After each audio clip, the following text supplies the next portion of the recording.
This morning, my discussion, the subject I want us to think about comes from Aviva. Last week at the end of class, she suggested something to me that I just thought was really good, something that has affected her life and her perspective, and I thought, that's so good, we're going to bring that up. So I want us to start by reading Matthew chapter 11, 28 to 30. And I'll get into sharing what Aviva was saying and how it came out of last week's discussion. You said 11. Matthew 11, starting in 28. Very familiar passage. Come to me, all you who are weary and heavy laden, and I will give you rest. Take my yoke upon you and learn from me, for I am gentle and humble in heart, and you will find rest for your souls. For my yoke is easy and my burden is light.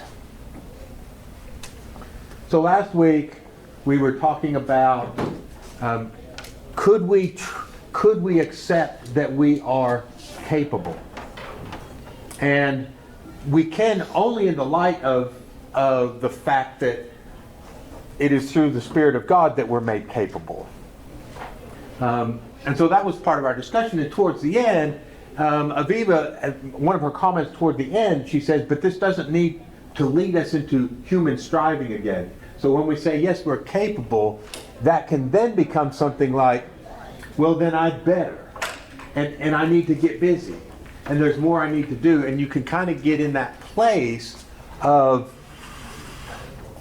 there's so much pushing you in terms of faith that you're not enough. So ironically, we can start saying, can I accept the fact that I'm capable? And we could end up saying, yes, I accept that fact, and now I've really got to do, and you end up, ironically, not feeling at rest at all. And so what Aviva shared with me last week, at the end, she came up to me and she said that she heard once Dallas Willard, and I looked online, and sure enough, there's a lot of people who had this same experience, who recount their experience with Dallas Willard. If you know who he was a philosopher, taught at USC, but he was also a theologian.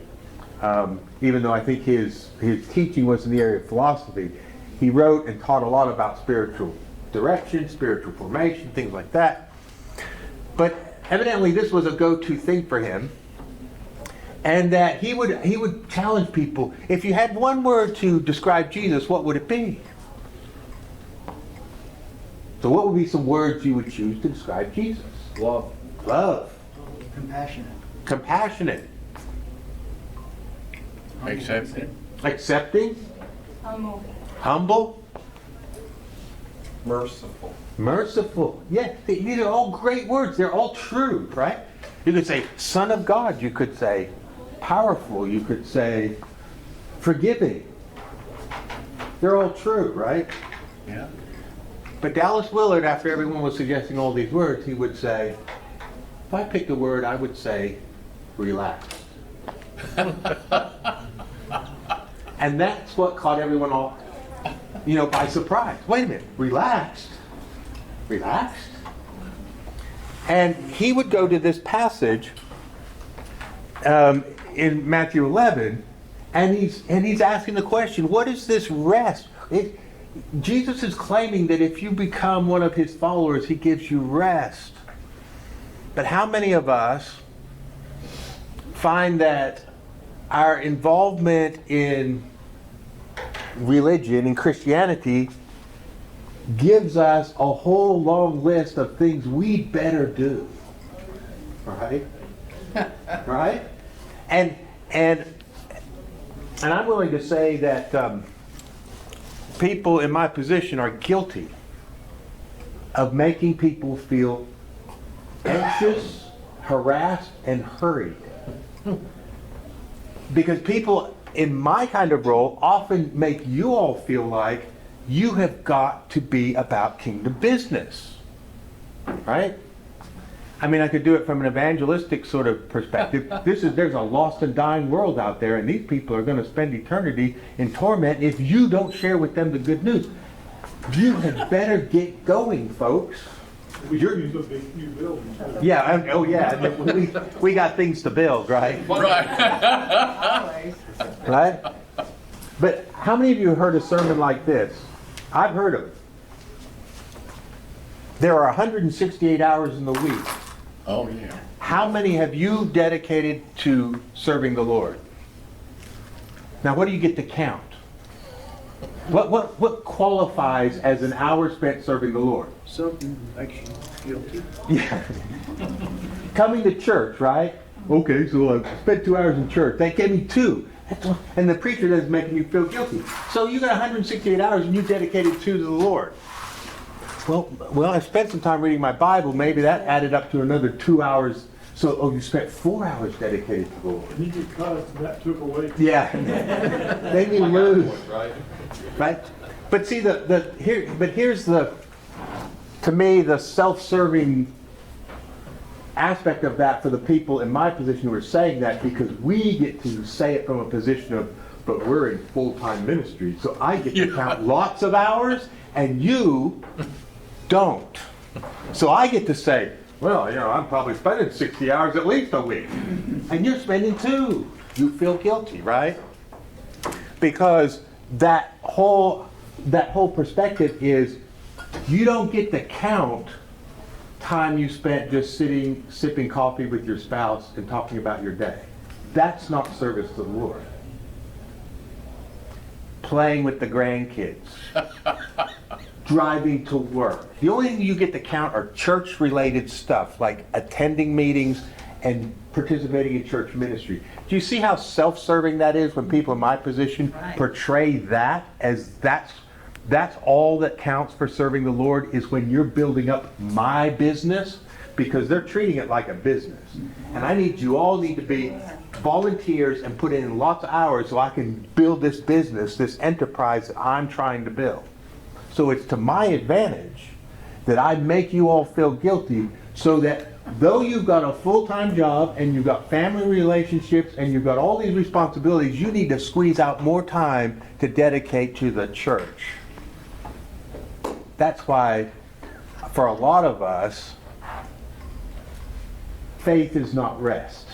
It's just another thing pushed into an already crowded life, that then you feel guilty if you're not giving enough to. Do you see? I determined in my ministry never to do that. Because number one, it's not fair. Number two, I don't believe the world is divided into a few things that are sacred and everything else is not. I think everything's sacred. I think the hours you spend sleeping are dedicated to the Lord. I think the hours you spend fixing a meal and eating it are dedicated to the Lord. They're just as holy as sitting here together and singing songs and praying prayers. The hours that you don't kill your kids. Yeah, they're dedicated to the Lord. Everything is... Now, everything cannot be dedicated to the Lord, or everything can be dedicated to the Lord. You can sit in an assembly, sing songs and pray prayers, and it wasn't dedicated to the Lord. Right? Because you could be the Pharisee sitting there going, I'm really special for being in this place, and I'm spending another hour dedicated. And at that point, it's not dedicated to the Lord. It's dedicated to your own sense of self-righteousness, right? So, whatever you do, do in the name of the Lord. Yes, right? Everything has the potential of being sacred. Mow your lawn to the Lord. Take out the trash to the Lord. Go to work to the Lord. Do it all to the Lord. It all can be sacred. So this whole idea of how many hours did you dedicate to the Lord is a false kind of concept that preachers put out there to make people feel guilty, to get them more involved in church activities, which is to the benefit of the preacher himself. That's where the motives are not pure by the ministers. Well, it's like practicing the presence, right?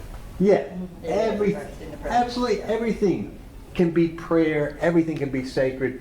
So it's a false question to put out there. The better way to frame it is, how can we start realizing that everything we do can be to the glory of God? Rather than trying to get you to count hours and then feel rushed and hurried. Alan?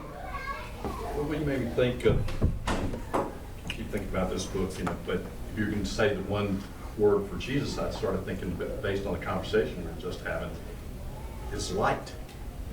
God is light. Darkness is not God. And so how do we live that 24/7, and we don't have to be a preacher 60 hours a week, is just walk in the light. Yeah. So be the light in the room, walk in the light. Right. It's all possible to be viewed and participated in as to the glory of God. Right? And so, I don't like using the term full-time ministry. Everyone's in full-time ministry. Unless you are just not trying to live for the Lord in anything, then you're in full-time ministry. You're raising your kids, that's ministry. You're listening to a neighbor, that's ministry. You're sitting out and taking a break and just watching the sunset, that's ministry. That's all life in God, right? Are we paying you full-time or part-time now? Actually, the way I view it is I am being enabled to go about the things I go about by this community. I mean, that's how I look at it, which is a blessing, hope, certainly for me, because I like doing this stuff, and I hope for you because I like trying to be available for whatever. But sometimes that is, like with Jerry Wilkes, that was Bill and me putting in a new garage door opener for her, the whole thing. Is that ministry? Well, it wasn't a Bible study, but she needed that done during COVID, and Bill and I went and did it, All right, that's just... What were you going to say, Mark? Just comes to mind a guy that was in Birmingham for quite a while that I'm sure that we all know who he is. But he wrote a book called Radical. And his point of view basically was, why are you not overseas right now? Digging a ditch for somebody, or saving all these people in the jungles. Right. Why do you even live in Birmingham? Right. And I appreciate your point of view, because I didn't like that very much. Yeah. Right. And that goes to part of it. And I feel like I can say that. I can criticize that perspective because I did it. It's not like I have sour grapes and saying, well, I want to criticize that perspective because I too feel guilty. No, look, I'll tell you, I went and did that, went to Africa, did that. It's not all it's cracked up to be. Right? It's not any more special than anything else. It's not like that's the epitome of Christian living. And you all need to feel guilty if you never followed the command to go into all the world and preach the gospel. No, it's not a command. Right? In the Greek, it's a participle. And a participle, in English, we usually render with an ing. As you're going. As you're going. Going, therefore, literally it's saying in the Greek, going, therefore, make disciples. It's in your going. It's not it's not imperative. Go. Like, why are you here in Birmingham? Why don't you go to China? Go somewhere. It's not telling you to go anywhere. It's saying, participle, in your going, well, make disciples. Well, where's your going? Well, I go to work every day. I go to the preschool. I go to the grocery store. Well, in your going, let the light shine, as Alan would say. See, that's where we can feel relaxed as opposed to anxious. Right? Because if we're hearing Jesus saying, come unto me, all you who are weary and heavy laden, and I will give you rest. Take my, be at peace, calm down, it's okay. But then we hear that the church needs more workers and more diligence, and you got to do more and squeeze more hours in. There's no rest. It just is anxiety producing, making us feel more hurried. I think Christians ought to be the kind of people who siesta, who don't work and burn the candle at both ends. Why? If you're burning the candle at both ends, is God not able to burn the candle too? I mean, do you have to do it all? Or can you kind of, in this sense of, God's at work, I can just rest. Marva Dawn spoke years ago at Samford. I don't know if you know who she is. I didn't want her to speak. But for the first time, she explained Sabbath to me, which I hadn't really understood. And she said Sabbath is the whole idea of realizing God can make the world go if you do nothing. So I'm giving you a day to absolutely do nothing, and guess what? And learn the world still goes on. It's like Sabbath rest is the practice in your own unimportance. Lest you get caught up in the idea that, if I weren't doing it, it wouldn't get done. And see, we get that kind of message. But the practice, and that's why Sabbath rest is not just kind of like an Old Testament Jewish thing. The principle remains current for Christians. Not to keep it as a specific day that you keep ritualistically, but the idea that it was teaching is that you are just not the center of the universe, and guess what? If you did absolutely nothing today, life would go on. Good would still happen. God is still doing everything. It confuses people to hear that Africans come here to ministry. Yeah, yeah. So what I do after Sabbath then is I'm able to get up again in the morning and realize I'm not needed, but I get to join in with what God is doing. Now that's a much less hurried, anxious kind of perspective. It's like, well, God's going to do great with everything, whether I'm involved or not. I have the privilege to let me share in this by how I go to work, by who I talk to, by what I do in the world. But all the anxiety, all the lost are going to hell unless you intervene and save them, and someday you're going to be there in the judgment, and they're going to say, why didn't you share the gospel with me? All that kind of stuff, I was told, made you absolutely crazy. Like, how can you do enough? How can you talk to everyone? How can you solve all the problems? You can't. And so but you just feel this burden. Jesus is saying, my burden's light. I wasn't given a light burden. I was responsible for the whole world. And everyone who wasn't in our church was lost. And even some of the people in our church weren't saved either. So we had billions upon billions to get out there and save. Right? That'll make you nuts, right? And you can't do it. Where's the rest, right? The relaxed Jesus. Yeah. I've never fully understood the metaphor that Jesus is using in this passage of the yoke. And I think of a yoke, and I don't know horses. I'm a city boy, but I suppose. But is it to actually a restraint? Okay. Well, let's talk about it, because some of the and Aviva may want to speak to it. I'm not going to ask her to speak to it. That's up to her if she wants to jump in and speak to this.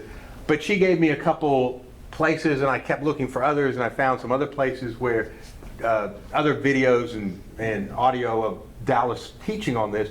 And so he taught it one way, and I think there's another way. So there's a couple ways, right? And I think both are valid. The way he talked about the yoke was, if you yoke an oxen, or a mule or horses or something, usually they're yoked in a pair, right? Right. And the yoke goes across the necks of both animals, and they pull a wagon or a plow or whatever. Yeah. And so the way he took it was, Jesus is saying, get in the yoke with me, right? And what if Jesus is the relaxed Jesus? What if Jesus is so relaxed he can sleep during a storm when everyone else thinks the ship's going to sink? What if he's that relaxed? And what if you get in the yoke with him, and all of a sudden he's not making you feel like you got to preach the gospel to the whole world before they all are doomed? What if he's like more relaxed? Was Jesus uptight, hurried, anxious? He's got 3 years to do all this ministry. Well, why didn't he get started earlier? Why did he apparently spend 30 years just working with his hands, doing, whatever? Some people think it was carpentry, some think it was masonry. It could actually be either. The word is more like a craftsman. We're not absolutely certain he worked in wood. He might have, but he could also worked in stone. It's more like he's an artisan. He's a craftsman with his hand. Why did he spend, why wasn't he out there preaching the gospel, all those other years? Why just 3 years? And then he didn't change the world, and at the end he says, it is finished. No, it isn't finished, Jesus. It's all unfinished. Right? What was finished? Right? He didn't even create the text for his own movement. Right, yeah, he didn't even create the day. He certainly didn't organize it well because he just left, just kind of disorganized group who didn't even know how they were going to organize. But the point, Dallas's way of talking about it is get in the yoke with Jesus and learn to be relaxed because he's not pulling hard at this thing. As much as you might imagine he is, he's really not. Okay, that makes sense. That's one way to take it. Now, Bob's got something, then I'll give you my way of taking it too. Was Jesus relaxed in the Garden of Gethsemane? Was he relaxed when he overturned the tables of the money changer? Was that a relaxed attitude? Yeah, and he actually, Dallas will bring that up because lots of times what we'll say is we'll look at some of these instances and we'll say, well, here's Jesus, under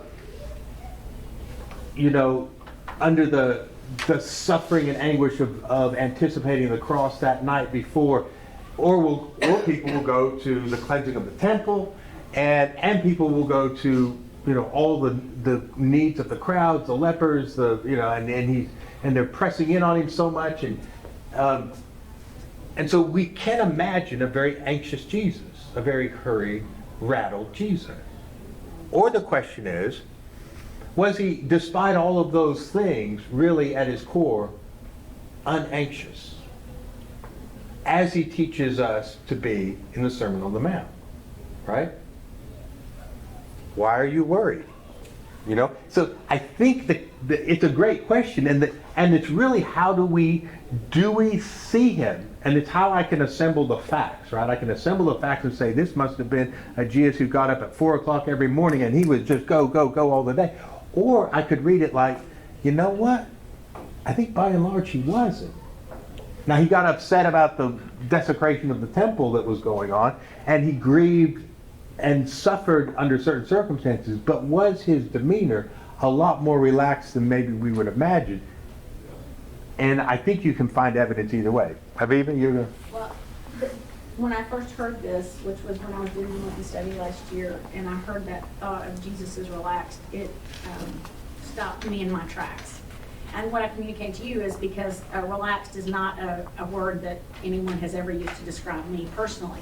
And so it was just overwhelming. So when I started doing a little more looking into it, and to go kind of to Bob's point too, if you look at like where people are repeating this, it's the Christians who will come in and say, but Jesus was angry and Jesus was it. But the way a lot of them were doing it, it's almost as if to justify the behaviors that we have in our own life that are not relaxed, or to justify our struggles with worry and anxious and stuff like that, instead of accepting that it might be the opposite. I don't know if that makes sense. Yeah. But there was a lot of justification from Christians who wanted to fight that concept, I guess is the best way I could say that. But I don't know, it's been a revolutionary thing for me to ingest this and to think about that. If you look up Dallas Willard and Easy Yoke, there are some pretty extensive studies where he will talk about what the Easy Yoke is, which I would encourage you to do much more than listening to me talk about it. Yeah. Anyway, yeah. No, that's very helpful. Thank you. So The book, though, The Divine Conspiracy, which, when you said Dallas Willard, I thought that's where because I don't remember the word relax in that. I don't know that he brought it up. Yeah, He but the actually- spiritual, in The Divine Conspiracy, which was a book I read in the 90s and, just was transforming for me, was it's spiritual transformation, not sin management. Right. Yeah, he's big on that You too. could say that's relaxed. If you're not counting up your sins and trying to manage that, instead you're focused on being more loving. That is more relaxed. That's You would more hope. relaxed. You would hope. Exactly. No, you're right, and that's a great point. If you think it's all about sin management, then you can't be relaxed because you're so hyper aware of each sin, and you're not sure that this one's going to be forgiven, or it'll only be forgiven if I deliberately ask specifically to be forgiven. Dallas Willard is also the one who said a lot of people are vampire Christians. They only want Jesus for his blood. My goodness, that's Ooh. They don't want to follow his life. They just want to suck his blood. In other words, they just want to be forgiven. They don't want to be transformed. And I don't think he's being judgmental, he's observing. A lot of people want the forgiveness of Jesus, but they don't want to take up the lifestyle of Jesus. Right? But the question is that lifestyle relaxed? Well, Here's this, okay, go ahead. well, my philosophy is God created our good works beforehand, that we walk in it. And what I want to do is stay on the path. Mm-hmm. Because there's so much stuff falling into the path that I have to do something about. You know, either deal with it or step over it or do something. I'm just basically just trying to stay on the path. And I think Jesus stayed on the path and he communicated with God a lot. And God gave him directions for various things about resting and doing and all that. So to me that's crucial too. Yeah. Greg, in that book we're reading on Wednesday, Contemplation, they were talking about Jesus in the garden. And I always thought Jesus really hated to go through that, and it was just really reluctance and I got to go through it. But, you know, this book says he was happy about that. He was glad, you know, how that was a good thing. You know, I guess that turned me around a little bit to think how it was love for him, for the Father, and what he got to do. It was, Right. It was a good thing, and I don't know, that just was big to me to hear that like that. Yeah. Yeah, so maybe we need to also rethink what we infer about Jesus in those moments, and where we say, well, he doesn't seem very relaxed here. Maybe he was in ways that we're not perceiving. Right. But I would throw out as an example of a relaxed Jesus, and I got this from some work that I was privileged to participate in that was funded by the Lilly Foundation, and it was called Pastor as Shepherd was the program, and the counselor brought up an incident where the woman caught in adultery is brought to Jesus. And his point is everyone's anxious. The woman's anxious. Is she going to get stoned? The people who brought her are very anxious. Should we stone this woman? What's Jesus doing? Drawing in sand. Hey, just that first just jaws in the ground. Is he anxious? He's not. The point is he's not caught up in their anxiety. They're all super anxious. And the counselor was pointing out that Jesus is always lowering people's anxieties. And he does this by getting them to think. Because highly anxious people are not thinking, they're reacting. They're reactive, they're not carefully responsive, like with thought. So the counselor was saying, why does Jesus always talk in parables? Because you have to go think about the parable. And he's making people slow down mentally. Like they want to know, should I do this, should I not do that? And Jesus said, well, let me tell you a story. We're going to slow this whole thing. You want a yes or no answer? You know, should we give taxes to Caesar or not? I mean, this is a charged political question. Well, then he tells them a riddle. Well, render to Caesar the things that are Caesar and to God the things that are God. Now I got to go think about what that means. You know, see, highly reactive people want an answer immediately. Jesus is always giving people something to think about. Which means they have to slow down, they have to get out of their reactive reptilian brain and into their mammalian contemplative brain where they actually are thinking, where creativity and playfulness reside and social relationships reside. If you're in fight or flight mode, that's not where your social relationships are. That's not where love resides in fight or flight reptilian structures of our brain. Right? So Jesus is always pulling people out of that fight or flight anxiety into, let's think about this a while.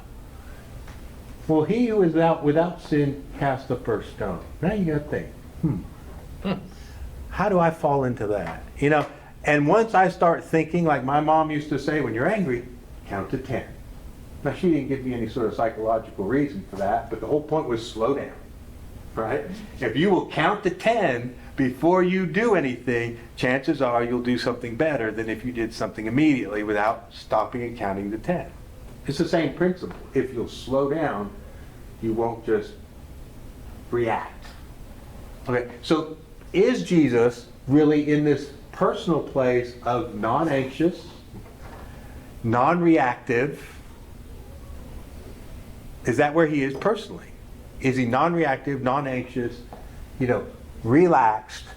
And everyone around him is often very anxious, very non-relaxed, and he's just trying to get them to slow down. I think it's possible to look at it that way. Because Bob's a neurologist, and Jesus, you have to believe he was truly human.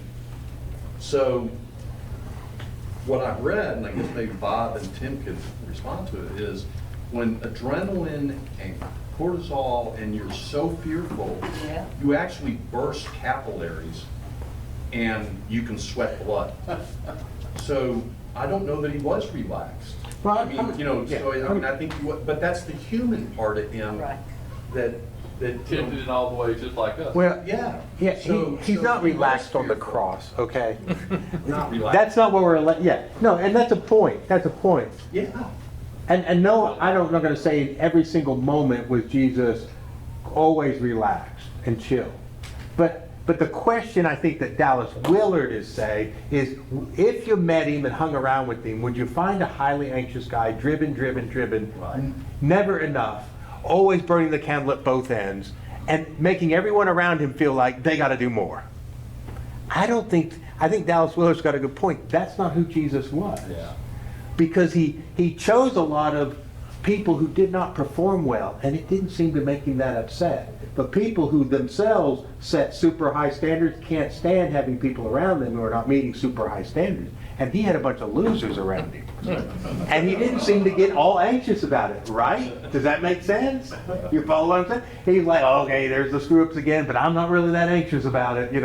I'm okay having impetuous Peter and doubting Thomas and Judas, who I don't think he ever gets what we're about, and he doesn't seem to be overly anxious about it. He's And like, the ones that he tended to get, not stressed, whatever the term we want to use, are the ones who are gloating in their piety. yeah, well, he can say very pointed things, but the question is he himself full of anxiety, or is he at rest himself? Is he the Prince of Peace? That's the question. When Jesus is described as the Prince of Peace, and when he says to the disciples, my peace I leave with you, what is he giving us? What is he giving us? Is it radical? Why aren't you overseas doing something worthwhile? The message I heard was, well, if you can't go, at least you can support someone who can. Like, if you can't do the best thing, at least be a supporter of people who are doing the best thing. Yeah. Right?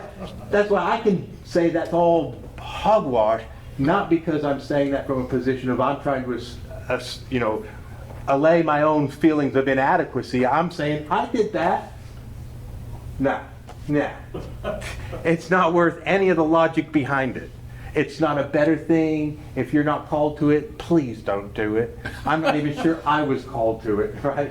I have my doubts, right? But certainly it's not the calling of all Christians to do that. And if you can't, you're selling out, and at least make sure you give gobs of money to those who do. That's not Jesus.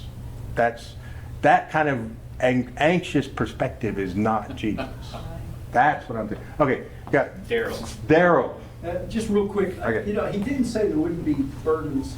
Oh, no. Our life was going to be easy. No. And I would suggest that any time there's burden, there's going to be a slight bit of possibility of anxiety. And I'm not Oh, saying, sure. but you can handle it in a rational, thoughtful, caring way. Right. So the question is, here's again in that stuff, the work I did, and I just do this to give credit where credit is due. So there was a psychologist who we watched a lot of his videos, a rabbi who was a really talented psychologist and counselor, and he said, to be alive is to be anxious. The problem is acute or chronic anxiety. Everyone's got a low level of anxiety. Sure. Is it raining? Yeah, it's raining, and I wanted to do something. If you're alive, the only non-anxious people are the dead people, right? So it's not like it's not either or. Are we have any anxiety or none at all? No, the point is, yes, Jesus would have had some anxieties. To be alive is to have some. But did he have chronic anxiety? Did he have acute anxiety? And the difference being, acute is something that spikes, to a real make or break sort of moment. Chronic is a persistent level of elevated level. Was he walking around chronically anxious? Jesus says, each day has enough trouble of its own. Is he saying ignore the trouble of today? No, you're going to have some anxiety about the trouble of today. He's saying don't borrow anxiety about potential troubles of yesterday or tomorrow or past. He's not saying live a totally anxiety-free life. He's saying keep it contained to what is actually happening, the troubles of today. Amen. And so I would say, we can point out where Jesus was obviously anxious when he said to his disciples, "Oh, you of little faith, how much longer am I going to have to put up with you?" Because he talked about, beware of the leaven of the Pharisees, and they go, we didn't bring any bread. He's like, oh. I'm talking about leaven of the Pharisees, you're thinking literal dough, right? And he's exasperated. Is that a little bit of anxiety? Yes. But does he live at a chronically anxious level? Or is he acutely anxious and going to have a mental breakdown or, spiral out of control or something? He's not living at that level. My theory is that I promoted is church often gives you chronic and acute anxiety. And it shouldn't. It should not. It should be actually pushing against that, saying, no, you're enough. Everything you do is a glory to God. Don't try and squeeze more into your schedule. You're already busy. Just go about doing good wherever you're doing. And no, you don't have to show up at the next meeting we have. You need to get on the radio with that. Yeah. Oh, it'll work. Preaching. But do you see, that's the point I think that we're getting to. And that's kind of what Aviva was sharing. Someone taking the pressure off. That's a good conversation. Good. Yeah. We need to hear that. We That's do. not what Norman tells me at all. Can I just offer too, there's a Dallas Willard podcast that's available everywhere. And just go back to number 37 and do the next 6. He has a whole series. It's about escaping the tyranny of feeling, patient apprenticeship to Jesus. And he goes and expounds some more on these things. If you're interested, it's a great lesson as you're driving around. So. Oh, awesome. Yeah. So starting at I think 37, it's number 37, which should be the The same. Tyranny of Feelings, but look for that title. The first one's not that. Okay. Anyway. Why don't you send it out as an email? Good idea. And because I won't remember it, and I would love to have the link. Sure, I will. I'll send you. But what you talked about today, which he says in these podcasts, that contempt is the worst of human emotion, and you use that today. It's just been very helpful teaching. And what I said to Greg is, I think DF is structured so that we live into Christianity this way. It's non-anxious. It's not anxious. Yeah. That's why all the things we do are opportunities, not obligations. Amen. You are not obligated to do anything on the list of activities. But you're welcome to participate. They're there as opportunities. They're not there to make you feel guilty. Right? It's been dead quite a while. Are those on cassette, or are you saying they're podcasts? They're podcasts. Not yes. cassette. Yeah, they're podcasts. Final. All right. We'll Thank you. wrap it up there. Have a blessed week.